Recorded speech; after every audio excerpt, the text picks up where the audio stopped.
आदाब। दो रुख में आपका इस्तकबाल करते हैं, मैं हूं आपके साथ सना वारिस। मगरबी बंगाल में गुज़िश्ता चुनाव में हुए तशद्दुद का मामला अभी थमा भी नहीं था कि ज़िमनी इंतखाब से कबल ही एक बार फिर तशद्दुद की खबरें मौसूल होने लगी हैं। जी हाँ, इंतखाबी तशहीर के आखिरी दिन भवानीपुर में बीजेपी के साबिक रियासती सदर दिलीप घोष पर सिक्योरिटी के बीच हमला किया गया, जिसके बाद बीजेपी और टीएमसी कारकुनान के दरमियान तसादुम हुआ। यहां तक कि सिक्योरिटी अहलकार को पिस्तौल तक निकालनी पड़ी, जिसके बाद सियासी बयानबाजियां तेज हो गई हैं। बीजेपी और टीएमसी एक बार फिर आमने सामने है। बीजेपी ने इस हमले का इल्जाम टीएमसी पर आयद किया है। दिलीप घोष का कहना है कि तृणमूल कांग्रेस किसी भी हाल में चुनाव जीतना चाहती है। दिलीप घोष ने तसादुम की वीडियो को ट्वीट करते हुए सवाल किया कि मैडम चीफ मिनिस्टर के मैदान अमल में जब एक अवामी नुमाइंदे पर अटैक हो सकता है तो रियासत में एक आम इंसान की जिंदगी कैसे महफूज हो सकती है। वहीं इस मामले पर इलेक्शन कमीशन ने रियासती हुकूमत से रिपोर्ट तलब की है और तकरीबन 8 अफराद गिरफ्तार भी किए गए हैं। उधर इस मामले को लेकर आज बीजेपी वफ्द ने दिल्ली में इलेक्शन कमीशन से मुलाकात की और चुनाव के दिन दफा 144 का निफाज करने के अलावा बूथ के अंदर सेंट्रल फोर्सेस की मांग की है। भवानीपुर में 30 सितंबर को वोटिंग है। रियासत की वजीर आला ममता बनर्जी यहां से चुनाव लड़ रही हैं, जबकि बीजेपी ने प्रियंका टिब्रेवाल को ममता बनर्जी के खिलाफ मैदान में उतारा है। आज इसी मौजू पर जानेंगे दो खास मेहमानों से उनका रुख। प्रोग्राम दो रुख में हमारे दरमियान दो खास मेहमान मौजूद हैं। सूरज कुमार सिंह साहब जो कि लीडर हैं भारतीय जनता पार्टी के, आपका इस्तकबाल करते हैं। साथ ही साथ एक और खास मेहमान खालिद इबादुल्ला साहब तर्जुमान हैं टीएमसी के, हमारे दरमियान मौजूद हैं, आपका भी इस्तकबाल करते हैं। प्रोग्राम की शुरुआत करें, सवालों का सिलसिला शुरू करें उससे पहले आज बीजेपी वफ्द इलेक्शन कमीशन से मुलाकात करने के लिए पहुंचा था और इलेक्शन कमीशन से मुलाकात करने के बाद बीजेपी वफ्द ने मीडिया के सामने क्या कुछ कहा, सबसे पहले उसको सुन लेते हैं। को मिलने के लिए गए और चुनाव आयोग को हमने एक विषय कहा, अरे पीछे क्या है कि बंगाल में चुनाव और हिंसा ये एक दूसरे के पर्यायवाची बन गए हैं। ऐसा लगता है कि दीदी को चुनाव से ज्यादा उनकी पार्टी के कार्यकर्ताओं को हिंसा में ज्यादा विश्वास है। खालिद इबादुल्ला साहब, आपने सुना रद्द-ए-अमल। सवाल ये कि क्या बंगाल में जब जब इंतखाब होंगे तब तब तशद्दुद की खबरें ऐसी ही सुनने को मिलेंगी, ऐसी ही मौसूल होती रहेंगी, या फिर सवाल ये कि इंतखाबी तशहीर करना मगरबी बंगाल रियासत में आखिर मुश्किल क्यों है दूसरी पार्टियों के लिए? देखिए, अगर ऐसी बात होती तो उनको तो वो खुद वहां पे ममता बनर्जी के जहां पे सिक्योरिटी की सख्त इंतजामात है वहां पे ये लोग जाकर आज भी कैंपेनिंग कर रहे हैं। कल तक लास्ट जो कैंपेनिंग हुआ था वहां पे गए थे। तो आप खुद एक तरफ देखिए, भारतीय जनता पार्टी उसी इलाका में जाकर कैंपेन कर रहे हैं। पूरे फिर से बड़े बड़े नेताओं का यहाँ पे एक समझिए लाइन लगी हुई है कि वो लोग तो चुनाव है ना, चुनाव तो कोई भी लड़ सकता है, कोई भी चुनाव में आ सकता है। खालिद साहब, ये बात तो कोई नहीं होती ना, ये तर्क थोड़ी ना है। मैं चाहता हूं कि अगर वो बड़े क्या प्रधानमंत्री भी यहाँ आते तो बेहतर होता, क्योंकि वो बहुत बार प्रधानमंत्री इलेक्शन में आए थे 2021 की। तो ममता बनर्जी की भी इलेक्शन में अगर आ जाते तो ज्यादा बेहतर रहता। लेकिन मुझे कहीं ना कहीं लगता है कि ये भारतीय जनता पार्टी के लोग को जिस तरह से भवानीपुर की जनता यहाँ पे देखिए, जनता इनको खदेड़ रही है। कोई तृणमूल कांग्रेस के लोग वहां पे नहीं। आज जो पेंडेमिक सिचुएशन में आज जो प्रोटोकॉल मेंटेन करके किया जा रहा है इलेक्शन और कैंपेन किया जा रहा है, उसमें साफ सुथरी अल्फाजों में यह कहा गया कि ज्यादा भीड़ नहीं लगाना। तो भीड़ जब ये लोग खुद इतने लोग लेके के जा रहे हैं तो वहां की जनता, वहां की आवाम, खासकर भवानीपुर के आवाम लोगों ने, भारतीय जनता पार्टी कह रही है भवानीपुर के वो आवाम नहीं बल्कि वो गुंडे थे टीएमसी के, और आज इसी वजह से इलेक्शन कमीशन से मुलाकात करने के लिए पहुंचे थे। देखिए, वो मेरा सवाल जो था, आप उस सवाल का जवाब नहीं दे पा रहे हैं खालिद इबादुल्ला साहब। सही बात तो ये, सूरज कुमार सिंह साहब, ये टीएमसी का सीधे तौर पर ये कहना है कि भारतीय जनता पार्टी जो इल्जाम लगा रही है टीएमसी पर। एक सेकंड खालिद इबादुल्ला साहब, बहुत मौका दिया आपने, दिया ही नहीं जवाब उस सवाल का।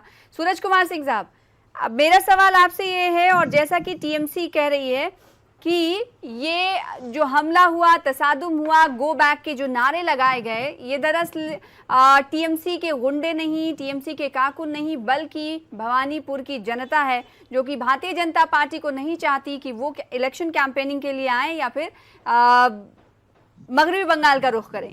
इस पर आपका रुख।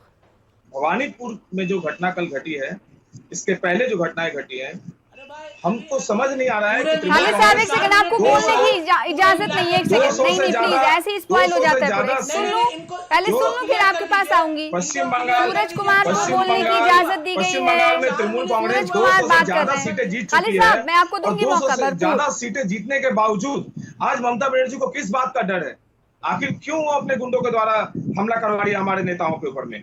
और आप अगर कह रहे हैं कि वो तो तृणमूल कह कांग्रेस रहे के हैं लोग कि नहीं वो है, वहाँ की तो फिर जनता वो है। कौन है? आप उसको आइडेंटिफाई करिए। बिल्कुल भी नहीं, वो जनता नहीं है। उनमें से एक तो आठ लोग जो अरेस्ट किए गए हैं इस मामले में, वो कौन है? भारतीय जनता पार्टी ने क्या पता लगाया?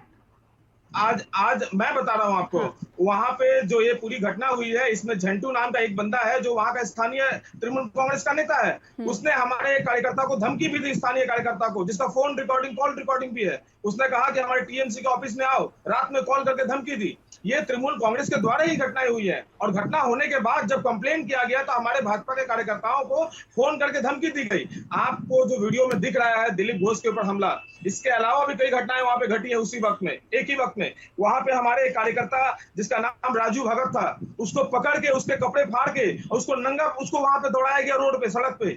ये है भारतीय जनता पार्टी के कार्यकर्ताओं का संग व्यवहार, यहाँ के तृणमूल कांग्रेस, यहाँ के शासक दल की। ये है पुलिस की व्यवस्था। आप बोल रहे हैं, खालिद भाई बोल रहे हैं कि ममता बनर्जी घर के सामने जाए। क्यों ना जाए भाई ममता बनर्जी घर के सामने? अगर हमारे उम्मीदवार, हमारे विधानसभा के उम्मीदवार कैंडिडेट को अगर मार दिया जाएगा मॉब लिंचिंग करके, अगर तृणमूल कांग्रेस मॉब लिंचिंग करके हमारे भाजपा के नेताओं को मार रही है, अगर हमारे विधानसभा के प्रत्याशी को मार रही है, तो क्यों नहीं लाश लेके आपके घर के सामने हम खड़े होकर आंदोलन करेंगे? क्या सवाल पूछने का अधिकार हमारा नहीं है? क्या भारतीय जनता पार्टी को अधिकार नहीं है कि तृणमूल कांग्रेस से बंगाल में सवाल पूछे?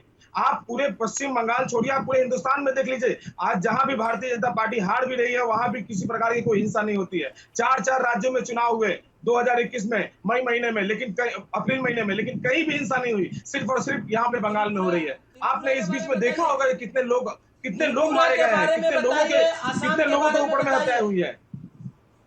अब जी बोलिए, जी बताइए। आपसे पूछ रहे हैं ना, दे सकता हूँ, आपसे पूछ रहे हैं कि त्रिपुरा के बारे में बताइए और आसाम के बारे में आपका क्या इज़हार ख्याल है? नहीं, आज आप त्रिपुरा में बहस करने के लिए बैठे हैं भवानीपुर पे? अगर त्रिपुरा में बहस करना चाहते हैं तो मैं आपको बता देना चाहता हूँ कि आपके यहाँ से लोग जाते हैं और त्रिपुरा में माहौल खराब करने की चर्चा कर रहे हैं। ये है पहिला का। तो ठीक है, खालिद इबादुल्ला साहब, खालिद इबादुल्ला साहब, सरकार आपकी, पुलिस आपकी, तो क्या लॉ एंड ऑर्डर को बरकरार नहीं रख पा रही? अगर आप माना ही जाए कि टीएमसी ये मान रही है कि वहां के, जैसा कि आप कह रहे हैं आपके मुताबिक, कि वहां के जनता की तरफ से बीजेपी को भगाने की कोशिश की जा रही है, उनके साथ धक्का मुक्की की जा रही है, तो आपका लॉ एंड ऑर्डर क्या कर रहा है? पुलिस क्या कर रही है आपकी? देखिए पहली बात तो ये त्रिपुरा के बारे में, अरे मगरबी बंगाल पे बात कर लीजिए, भवानीपुर की बात कर लीजिए, फिर त्रिपुरा की बात हम करेंगे। वो पूरा भी हिंदुस्तान बात करेंगे, आप कोट कर सकते हैं, लेकिन अभी सवाल का जवाब दीजिए। इधर उधर मत जाइएगा, हिंदुस्तान का अंश है, त्रिपुरा में हिंदुस्तान का भी अंश है। मैं आ रहा हूँ, मैं आपकी सवाल का जवाब दे रहा हूँ। त्रिपुरा भी हिंदुस्तान का अंश है। और रही बात आप लॉ एंड ऑर्डर की बातें, मैं फिर कह रहा हूं कि बंगाल में जिस तरीका से भारतीय जनता पार्टी को, जिस अंदाज में वो लोग पूरी तरह से लॉ एंड ऑर्डर को बिगाड़ने की कोशिश कर रहे हैं, ये हर तरह का बिगाड़ रहे हैं, आप सही क्यों नहीं कर पा रहे? ये लोग अगर वो बिगाड़ रहे हैं तो आप सही क्यों नहीं कर पा रहे? पुलिस तो आपके हाथ में है ना खालिद इबादुल्ला साहब। आपने तो बहुत बड़े बड़े दावे करके आप आए थे कि कोई लॉ एंड ऑर्डर का मसला दरपेश नहीं होगा। सना जी, ममता बनर्जी अपना चुनाव करवाने के लिए गली गली में गुंडों को अपॉइंट किया। उन्होंने 100 50 गुंडे गली गली में खड़े होकर लोगों को वोट देने से रोकने की चेष्टा कर रहे हैं। भवानीपुर का चुनाव ममता बनर्जी इसीलिए हालत में जीतना चाहती है, इसीलिए उन्होंने अपने शासन, प्रशासन, पुलिस, गुंडे, माफिया सबको उन्होंने लगा दिया है वहाँ पे काम पे। ये अपने आंखों से मीडिया भी देख रही है। कल मैं आपको बता दूं, खालिद इबादुल्ला साहब, न्यूज चैनल के जितने लोग अरेस्ट किए गए हैं इस मामले में, उनमें से एक का ताल्लुक टीएमसी से है। कुछ देर पहले सूरज कुमार सिंह कह रहे थे। अभी मैं नाम बोल रहा हूँ, झंटू नाम है, आप जाके पता लगाइए। हाँ, आपका देखिए जवाब। ये सूरज जी ये चुप रहेंगे तो वो जवाब देंगे ना। ये तो चिल्लाए जा रहे हैं, चिल्लाने से कोई मसला हल नहीं होता है। आप भारतीय जनता पार्टी का एक ही काम है चिल्लाते रहना, और इन लोगों का नहीं, वो तो आपसे हमने सीखा है, वो तो हमको आपसे सीखने को मिला है। विरासत में बंगाल की राजनीति में विरासत में मिली हमें। सूरज जी से चमकिए, चिल्लाइए मत। एक सेकंड। हाँ खालिद साहब, तो बोलने नहीं दे। हाँ। चिल्लाने से मसला नहीं हल होगा और डिबेट नहीं कर पाइएगा। सूरज जी आपको धीरज रखिए, आपका जब बात आता है मैं चुप से बैठा। तो कह रहा हूँ कि देखिए आज के दिन में पेंडेमिक सिचुएशन में भवानीपुर का जिस तरह से इलेक्शन किया जा रहा है, अगर इनको लॉ एंड ऑर्डर नहीं होता तो आज ये पूरे तरह से जिस तरह से भवानीपुर के हर वो ब्लॉक में, हर वो वार्ड में ये लोग जाकर इलेक्शन कैंपेन कर रहे हैं, और इनके बाहर माने समझिए हिंदुस्तान के बड़े बड़े मंत्री, बड़े बड़े नेता भारतीय जनता पार्टी के बंगाल से बाहर से आ रहे हैं और ये लोग कैंपेन कर रहे हैं। अगर ये लॉ एंड ऑर्डर पहली बार नहीं है खालिद इबादुल्लाह साहब, पहली बार नहीं है ना। अभी मगरबी बंगाल का जब इलेक्शन हुआ था तो उस वक्त जेपी नड्डा के काफिले पर भी हमला हुआ था, उस वक्त भी टीएमसी और भारतीय जनता पार्टी के दरमियान तू मैं हुई थी। तो सवाल ये उठता है कि मगरबी बंगाल में चुनाव होने का मतलब ये है कि वहां पर तशद्दुद होगा। ऐसे सवालात को क्यों जन्म देती है टीएमसी या फिर मगरबी बंगाल में ऐसे सवालात क्यों उठते हैं? इन लोगों का ये मकसद, हाँ खालिद साहब, का मकसद होता है कि आप अपने में, अगर ये तो बोलने नहीं देगा। हाँ, इन लोगों का मकसद होता है, क्या बोल रहे हैं जी? भारतीय जनता पार्टी का अपना मकसद, अपना मंसूबा होता है।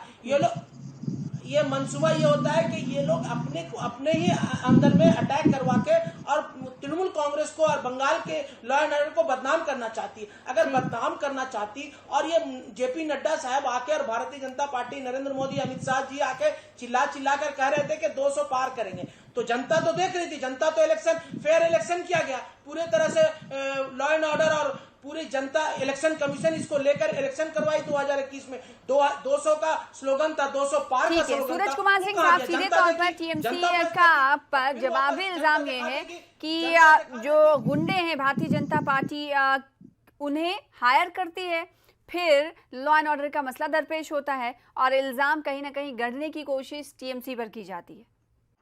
तृणमूल कांग्रेस मनगढ़ंत कहानी बना रही, साफ स्पष्ट नजर आ रहा है। कल हमारे एक मीडिया कर्मी, एक महिला को उसके हाथ में चोट होने के बावजूद, हाथ में बैंडेज था, उसके बावजूद तृणमूल के लोग उसको मारते हैं। यहाँ पर ऑन कैमरा पूरी घटनाएं घटी है। खालिद भाई को अगर नहीं पता है तो वहाँ के स्थानीय किसी तृणमूल नेता से मालूम कर ले। वहाँ पे एक बंदा जो वहाँ पे कैमरे में नजर आ रहा है गाली देते हुए और मारते हुए, कल दिलीप घोष को हत्या कर दी जाती। अगर दिलीप घोष के सिक्योरिटी गार्ड अगर वहाँ पे हथियार निकालकर अगर उनको धमकाते तो शायद हो सकता था कि दिलीप घोष को वहां पे मार दिया था, हत्या कर दी जाती। और उसको भी आप लोग यही कहते कि आम पब्लिक ने मार दिया। ये नेताओं को जब नहीं छोड़ा जा रहा है तो सोचिए कि 30 तारीख को जो चुनाव होने वाला है उसमें एक आम आदमी, एक साधारण आदमी, एक गरीब आदमी वो कैसे जाकर वहां तक वोट देगा, कैसे, किस साहस से जाएगा? पुलिस प्रशासन पूरी तरह से गुलाम हो चुकी है सत्ता पक्ष की, तृणमूल कांग्रेस की। आप देखती हैं जब एक मिनट के डर रही है कि जब आवामी नुमाइंदों पर इस तरह के अटैक हो रहे हैं, वो भी इंतखाबी तशहीर में, तो वोटिंग के दिन क्या होगा? इसीलिए भारतीय जनता पार्टी के वक्त ने, एक सेकंड खालिद साहब, भारतीय जनता पार्टी वक्त ने मुलाकात कर इलेक्शन कमीशन से ये मांग की है कि जिस दिन इलेक्शन कंडक्ट कराएंगे उस दिन दफा 144 का निफाज किया जाए, 144 लगाया जाए। मैं समझता हूं कि हर बूथ में सेंट्रल फोर्स रख दे। तृणमूल कांग्रेस और ममता बनर्जी को ये मालूम होना चाहिए 8 वार्ड है, 8 वार्ड में सिर्फ और सिर्फ 1 वार्ड माइनॉरिटीज का वार्ड है, बाकी 7 वार्ड सारे हमारे हिंदू भाइयों का वार्ड है। और आपको बता दें कि 8 वार्ड में जीतेगी ममता बनर्जी और बहुत ज्यादा मार्जिन से जीतेगी। ये लोग का जमानत जब्त होगा। जनता ये दिखा देगी कि आने वाले दिनों में वो बहलावे फुसलावे पे हमारे कुछ लोगों को तोड़ दिए थे, वो वापस फिर तृणमूल अगर इलेक्शन कमीशन की तरफ से इजाजत दे दी जाती है खालिद इबादुल्लाह साहब कि इलेक्शन के दिन 144 लगाया जाए, तो इस पर आपत्ति तो नहीं है टीएमसी को? क्योंकि इससे पहले तो आप लोगों ने नाराजगी का इजहार किया था। कोई आपत्ति नहीं है। मैं तो कहा क्या, यहाँ तो कोई आपत्ति, देखिए सेंट्रल फोर्स तो देती ही है सरकार, और खास करके इलेक्शन कमीशन अपने तरफ से पूरे तौर से दिखा रही है कि इसमें फेयर इलेक्शन करवाने का 2021 में भी किया था, और भवानीपुर का इलेक्शन भी बहुत ही फेयर होगा। पब्लिक उतर कर वोट देगी, पब्लिक एक एक वोट ममता बनर्जी के नाम पे लिख दिया है, और ममता बनर्जी आने वाले इस 3 तारीख के जब उनका ऐलान होगा तो देखिएगा सबसे ज्यादा परसेंटेज भवानीपुर में, तो और सबसे 144 लगेगा, आपको कोई अगर इतराज जीती है नहीं तो है। ममता बनर्जी का भारतीय जनता पार्टी जो मांग कर रही है 144 लागू करने का, कोई नहीं, आप 144 कोई एतराज नहीं है। 144 लगा दे। आज के दिन में पूजा का टाइम है, और ये पूरे बंगाल अभी इलेक्शन नहीं हो रही है। अगर आप 144 लगाने की कोशिश करते हैं तो कोई आप तो हर बार इस्तेमाल कर रहे हैं। आप सेंट्रल फोर्स बूथ में चाह रहे हैं, हम भी चाह रहे हैं कि आप जो चाहे कर लो, लेकिन तमाम हरबा इस्तेमाल करना चाह रही है भारतीय जनता पार्टी। टीएमसी का ये कहना है, सूरज कुमार सिंह साहब, कि कितने भी हरबे अब इस्तेमाल कर लें, इलेक्शन कमीशन से आप मांग कर लें, लेकिन जीतेंगी तो ममता बनर्जी ही। देखिए ये उनका ओवर कॉन्फिडेंट है। अगर वो जीतने वाली होती तो शायद यहाँ से नंदीग्राम नहीं भागती। ये उनके डर का ही कारण था कि वो नंदीग्राम में भागी है। आज खालिद भाई बोल रहे हैं, नहीं आप चैलेंज किया था, ठीक है, लेकिन चैलेंज करने का मतलब ये तो नहीं था कि आप भवानीपुर छोड़ के भाग जाएं और फिर दोबारा भवानीपुर में ही आके आप लड़ने के लिए अपनी इच्छा जाहिर करें। देखिए भवानीपुर की जनता ने उनको यहाँ से, उनके बूथ से, उनके खुद के बूथ से ममता बनर्जी हार चुकी है। ममता बनर्जी को मालूम है वहां पे ज्यादातर वार्डों में वहां पर 60% 70% अगर वोटिंग हो गई तो वहां पर ममता बनर्जी को हार का मुंह देखना पड़ेगा, और अगर वहां पर वोटिंग कम हुई तो ममता बनर्जी को जीत की ज्यादा गुंजाइश होगी। ये उनको अच्छी तरह से मालूम है। आज गुंडागर्दी करके वहां पर किसी भी तरह से अराजकता करके ये लोग चाह रहे हैं कि वहां पर कम से कम पोलिंग हो, जिसका फायदा सीधा सीधा ममता बनर्जी को मिलेगा। कम होगी के ताल्लुक से आप क्या कुछ कह रहे थे, एक बार फिर से दोहराइएगा। मैंने चैलेंज को आप क्या कहना चाह रहे कि ममता बनर्जी ये जानती है, सूरज साहब आप क्या कहना चाह रहे थे कुछ देर पहले कि ममता बनर्जी जानती है कि वोटिंग कम होगा, उस बात को दोबारा दोहराइएगा जरा। पोल जितना ज्यादा होगा उतना ज्यादा परसेंटेज बढ़ेगा।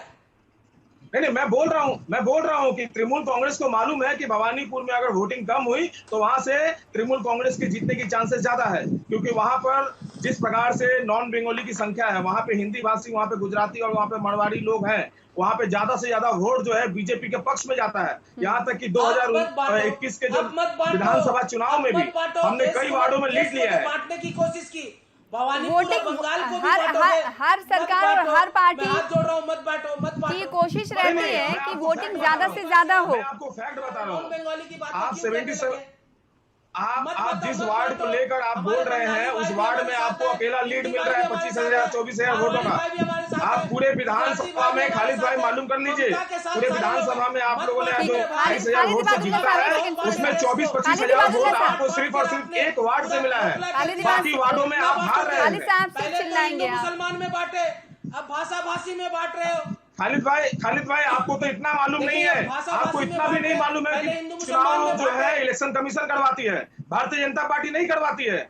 आप अगर जिस प्रकार से बात कर रहे हैं कि भारतीय जनता पार्टी चुनाव करवा रही है, भारतीय जनता पार्टी 144 लगा रही है, ऐसा नहीं है। ये आप लोगों का बनाया गया सिचुएशन है। आपने जिस तरह के हालात पैदा किए हैं भवानीपुर में, पूरे पश्चिम बंगाल में, इसके लिए हम चुनाव आयोग के पास में जाकर डिमांड कर रहे हैं। और एक बात कान खोल के सुन लीजिए, जो आपके गुंडे, जो तृणमूल कांग्रेस के गुंडे, खालिद इबादुल्लाह, कान खोल के सुन लीजिए कि जो गुंडे दौड़ा रहे हैं हमारे लोगों को, हमारे कार्यकर्ताओं को मारने के लिए दौड़ा रहे हैं, भगा रहे हैं, वही कार्यकर्ता एक दिन आने वाले समय में आप लोगों को भी दौड़ाएंगे, आपके गुंडों को भी दौड़ाएंगे, याद रखिएगा।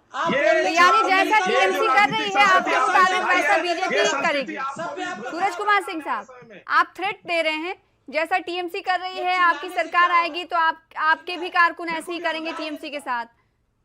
आप एक चीज देख लीजिए, आज जिस प्रकार से संस्कृति, जो संस्कृति इन्होंने आज दिखाया है, जो राजनीतिक संस्कृति पश्चिम बंगाल में भारतीय जनता पार्टी के विरोध में जिस प्रकार से हमारी हत्याएं की जा रही है, हमारे कार्यकर्ताओं की हत्याएं की जा रही है, मारा पीटा जा रहा है, ये तो इसी संस्कृति को आगे बढ़ाने की चेष्टा की जा रही है तृणमूल कांग्रेस के द्वारा। आपका संस्कृति है खालिद साहब, अब वो चुप हुए तो आप भी चुप हो गए। बता दो, भाषा एक तो बांटे बहुत देश को इतना बांटे कि कभी हिंदू मुसलमान में बांटे, अब ये आ गए भाषा भाषी में बांट रहे, अब ये बंगाली और गैर बंगाली में बांट रहे। ये इनको अब तो कम से कम बांटो, देश को मत बांटो। खालिद इबादुल्लाह साहब एक सेकेंड, यहाँ पर इस सवाल का जवाब लेना बहुत जरूरी है आपसे। आपने मुझे पहले कहा कि भारतीय जनता पार्टी बंगाली गैर बंगाली में बंटवारा करना चाहती है। बंगाली और गैर बंगाली लफ्ज का इस्तेमाल किसने किया था इलेक्शन के कैंपेन के दरमियान, वो हम सबको पता है। बिल्कुल, ये तो टीएमसी ने इसको मुद्दा बनाया था, ये तो बाहरी हैं, ये तो गैर बंगाली हैं, ये बंगालियों का क्या भला करेंगे, तो कौन बांट रहा है? अभी किसने भागा? आपने भाग किया। ये अभी स्पोक पर्सन ने बोला कि वहां पे गैर बंगाली रहते हैं, मारवाड़ी रहते हैं, राजस्थानी रहते हैं, हिंदी भाषी रहते हैं, तो ये भाषा को आप बांटने लगे। अरे यहाँ बंगाल है, ये बंगाल का कल्चर और बंगाल की संस्कृति को आप पहचानने में आपको 100 साल लगेगा। भारतीय जनता पार्टी उसी को गाली दे रहे थे क्या मालूम, कुछ दिनों पहले तक आप उसी को गाली दे रहे थे, आप बहिरा को कह रहे थे, आप गुजराती बोलते हैं, आप मारवाड़ी को गाली देते हैं, आप गुजराती को गाली देते हैं, बहिरा को बोलते हैं, आप उनको पश्चिम बंगाल का नागरिक नहीं मानते। मैं फिर कह रहा हूँ कि आज हमारे साथ मिलजुल कर यहाँ रहते हैं, हमारा यहाँ पे भाग बंटवारा नहीं है, यहाँ हम लोग मिलजुल कर रहते हैं। बंटवारा आप कर रहे हैं, काम में भाग बंटवारा करने का और ये वो समुदाय को बांटने का, भाषा आपको बांटने का कभी नहीं करती है तृणमूल कांग्रेस। ये भारतीय जनता पार्टी का संस्कृति है, हमारा संस्कृति। भवानीपुर हाई प्रोफाइल सीट है क्योंकि यहाँ से ममता बनर्जी इलेक्शन कंटेस्ट कर रही है, उनका यहाँ से जीतना बहुत जरूरी है, तभी वो सीएम के ओहदे पर बरकरार रहेंगी। सूरज कुमार सिंह साहब, भारतीय जनता पार्टी भवानीपुर सीट से क्या चाह रखती है? हालांकि जीतने की चाह रखते होंगे, लेकिन मद्दे मुकाबिल ममता बनर्जी हैं। सना जी, हम लोग एक चीज मिस कर रहे हैं। आज कलकत्ता हाई कोर्ट में एक ऑर्डर आया है, एक राय आया है भवानीपुर को रिगार्ड में जी, जिसमें भवानीपुर में जो चुनाव करवाने को लेकर जो एक पीआईएल किया गया था, उसके अगेंस्ट में हाई कोर्ट से आज जो जजमेंट आया है उसमें कहा गया है कि चुनाव होगा, लेकिन इसमें चीफ सेक्रेटरी का जो रोल है, पश्चिम बंगाल सरकार का जो चीफ सेक्रेटरी है, चीफ सेक्रेटरी उनको चुप रहने के लिए बोली। आप चुप रहिए, मेरी बात सुनिए पहले ध्यान से। आपके पश्चिम बंगाल का जो चीफ सेक्रेटरी है वो वहाँ पर इलेक्शन कमीशन को कैसे आप इस बात को भी तो बताइए ना, इलेक्शन रोकने की मांग किसने की थी? नहीं करवाया गया तो पूरी बात बताइए ना, संकट आ जाएगा आवाम को। आपका सरकारी तंत्र, आपका चीफ सेक्रेटरी एक व्यक्ति विशेष के लिए ठीक है। खालिद इबादुल्लाह साहब, ठीक है, लास्ट कमेंट आपको। खालिद साहब, भारतीय जनता पार्टी को ऐसा लगता है कि तशद्दुद के माने टीएमसी, टीएमसी के माने तशद्दुद। अभी जो इलेक्शंस होने वाले हैं 30 तारीख को, वो फ्री एंड फेयर हो, इसके लिए टीएमसी क्या करेगी? क्योंकि आप पर ही इल्जाम लग रहे हैं। इलेक्शन कमीशन का अंडर आता है। इलेक्शन कमीशन पूरे तौर से मैं समझता हूं कि इसका स्ट्रिक्ट ऑर्डर देगी और इलेक्शन कमीशन जो करेगी हमारे पार्टी और तृणमूल कांग्रेस उसको एक्सेप्ट करेगी, उसके साथ साथ चलेगी। ऐसे नहीं कि भारतीय जनता पार्टी की तरह लोग, ठीक है, और क्या इलेक्शन कौन करवा रहा है? अभी किसके लास्ट कमेंट भवानीपुर का लॉ एंड मुझे कोई कमेंट नहीं करना है। मैं भवानीपुर की जनता को हाथ जोड़कर रिक्वेस्ट करता हूं कि आपके ऊपर जो अन्याय किया गया है, बंगाल के लोगों के ऊपर जो अन्याय किया गया है, इस अन्याय का प्रतिशोध लेने के लिए आप हिम्मत करके निकलिए, यही मेरा निवेदन है। धन्यवाद। जितना ज्यादा वोट होगा उतना ज्यादा मार्जिन होगा।